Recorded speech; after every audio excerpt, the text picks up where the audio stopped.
Hentikan segala bentuk tipu menipu. Sudah lama kita jadi orang Indonesia, ya kan? Jangan markup gila-gilaan. Markup gila-gila sama dengan mencuri, saudara-saudara sekalian. Sama mencuri. Jangan karena pakaian bagus, pinter ngarang-ngarang di kertas, mau ngakalin pemerintah, ngakalin rakyat. Negara itu ibarat badan manusia. Kekayaan, uang dan segala kekayaan itu ibarat darah.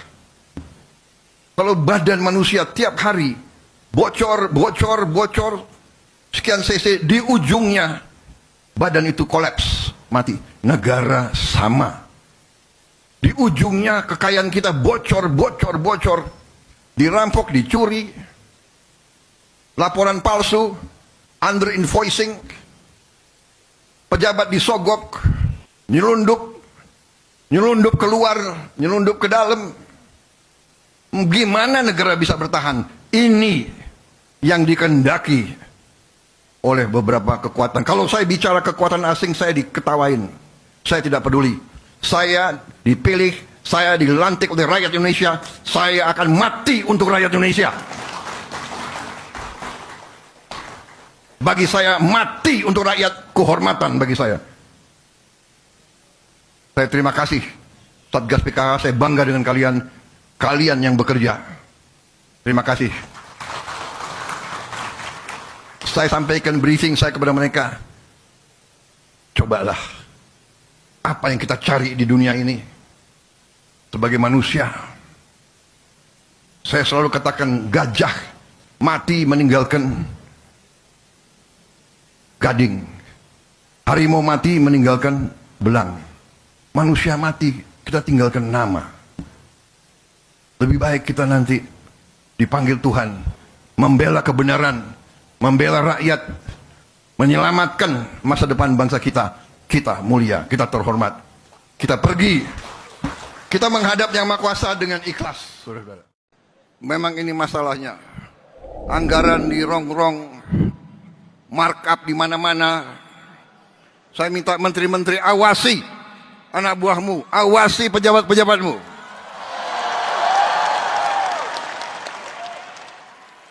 Dan saya kasih peringatan ya,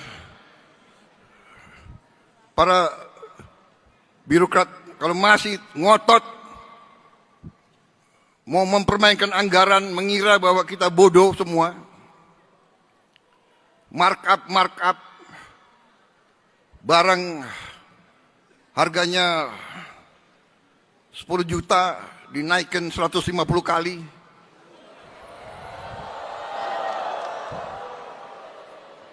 Jangan kira saya tidak tahu.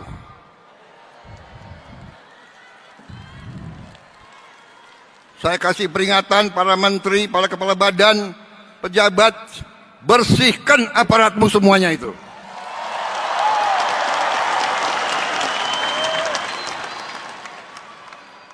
Kita butuh setiap rupiah untuk kepentingan rakyat, untuk kepentingan guru-guru, untuk kepentingan perbaikan sekolah.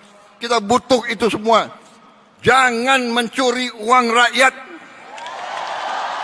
Saya mohon dukungan saudara-saudara. Kita harus memberantas korupsi dari Indonesia ini.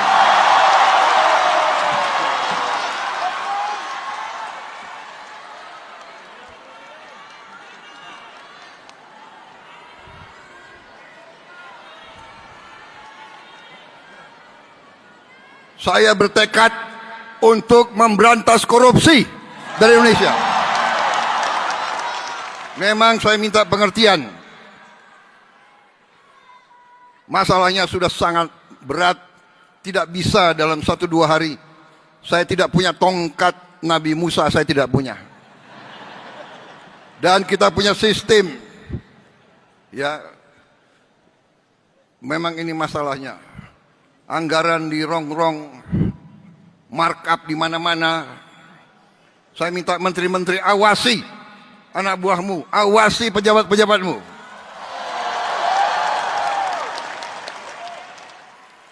Dan saya kasih peringatan ya. para birokrat kalau masih ngotot mau mempermainkan anggaran, mengira bahwa kita bodoh semua, markup barang harganya 10 juta dinaikkan 150 kali.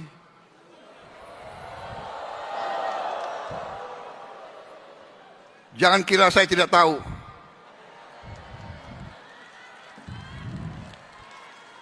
Saya kasih peringatan para menteri, para kepala badan, pejabat, bersihkan aparatmu semuanya itu.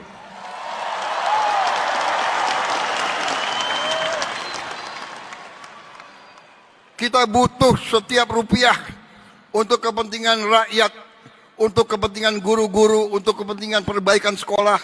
Kita butuh itu semua. Jangan mencuri uang rakyat.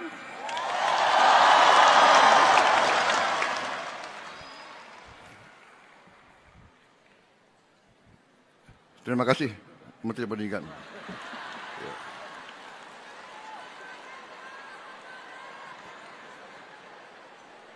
Waspadai, ya. Ini seluruh aparat, seluruh institusi, bersihkan dirimu sebelum kau dibersihkan. Data ini sangat mengerikan lah. Dari tahun 2004 sampai tahun 2024, selama 20 tahun sebelum Pak Prabowo menjadi presiden, itu KPK itu setidaknya menangani kasus korupsi ada 1.809 lebih kasus korupsi yang terjadi di Indonesia selama 20 tahun belakangan. Itu belum yang ditangani oleh kejaksaan, belum yang ditangani oleh kepolisian. Dari luar biasa korupsi ini. Korupsi itu terjadi di mana-mana, di sekolah, di kampus, di desa, di kota, di kabupaten, di provinsi, di mana-mana terjadi korupsi. Saya bukan ahli pemberantasan korupsi, cuma ada profesor, ada dokter yang mengatakan kalau di zaman Orde Baru itu korupsi itu agak terpusat. Tetapi setelah reformasi ini, di era reformasi selama 25 tahun ini terjadi pemerataan korupsi. Di mana-mana ada korupsi. Jadi begitu Pak Prabowo menjadi presiden, salah satu yang dilakukan pertama kali adalah melaksanakan efisiensi anggaran. Jadi anggaran-anggaran yang berpotensi untuk dikorupsi itu diefisiensi. Nah, ini berhasil menghemat uang negara sebesar 300 triliun dan 300 triliun ini sudah dialokasikan untuk program-program yang bermanfaat. Nah, selama 365 hari ini Presiden Prabowo bekerja, pemerintahan ini bekerja, itu sudah lebih dari 1.000 triliun uang negara yang diselamatkan dari pemberantasan korupsi. Kemudian ada lebih kurang 25 kasus besar, kemudian hampir 100-an orang ditangkap terkait dengan korupsi. Ada satu kasus besar, contohnya lahan negara seluas 5 juta hektar ini digunakan untuk menanam sawit. Ini sudah berpuluh-puluh tahun tidak ada yang berani. Maka untuk pertama kalinya di era pemerintahan Presiden Prabowo ini langsung ditindak, dan sekarang dari 5 juta hektar yang dilaporkan itu sebanyak 4 juta hektar sudah disita kembali oleh negara. Bahkan Presiden mengatakan, saya tidak peduli mau ada backingannya mantan jenderal, mau ada backingannya mantan polisi, juga saya tidak peduli. Kemudian kemarin juga Presiden datang langsung. Ini saya nggak tahu pernah apa nggak, mungkin Bang Ilham yang lebih tahu. Presiden datang langsung ke Bangka Belitung, mengawasi langsung bagaimana aparat penegak hukum. Ya, di situ ada sekitar 1.000 tambang ilegal, kemudian ada pengembalian smelter, ada pengembalian bermacam-macam lah. Artinya kalau ada 1.000 tambang ilegal, berapa banyak backingannya itu? Itu juga ditindak. Kemudian sekarang tata kelola minyak juga diperbaiki. Ada satu nama yang selama ini dianggap orang tidak tersentuh oleh hukum, kemudian kuat, sekarang sudah menjadi tersangka, anaknya juga menjadi tersangka, kemudian rumahnya disita, asetnya disita. Bang Ilham, Presiden Prabowo juga menepati janjinya. Itu di tahun pertama, seluruh gaji hakim itu naik. Bahkan hakim yang muda itu naik gajinya sebesar 280%. Kemudian Presiden juga menandatangani peraturan. Jadi peraturan itu tentang bagaimana perlindungan terhadap orang-orang yang melaporkan kasus korupsi ini. Untuk pertama kalinya dalam sejarah, belum ada yang berani melakukannya. Presiden juga menghapus tantim bagi tantiem ya. Tantiem itu apa ya bahasa mudahnya, semacam pembagian hasil gitu ya. Untuk para komisaris-komisaris itu BUMN kemarin disampaikan juga sudah menghemat uang negara 8 triliun.